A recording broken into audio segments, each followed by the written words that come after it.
നമ്മുടെയൊക്കെ വീടുകളിൽ കാലാഹരണപ്പെട്ടതും ഉപയോഗശൂന്യവുമായിട്ടുള്ള മരുന്നുകൾ ഉണ്ടാവാറില്ലേ?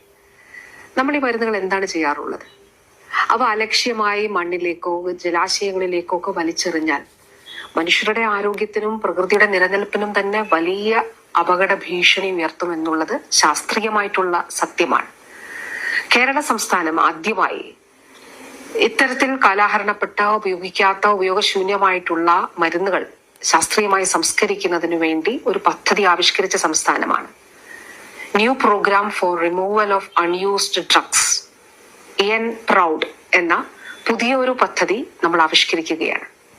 ഈ പദ്ധതിയിലൂടെ ഇത്തരത്തിലുള്ള മരുന്നുകൾ വീടുകളിൽ നിന്ന് കൃത്യമായ ഇടവേളകളിൽ ശേഖരിക്കും.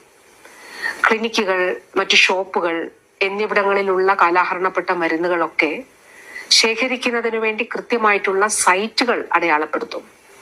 പൊതുജനങ്ങൾക്കും ഇത്തരത്തിലുള്ള സൈറ്റുകളിൽ ഇങ്ങനെയുള്ള മരുന്നുകൾ എത്തിക്കാവുന്നതാണ്.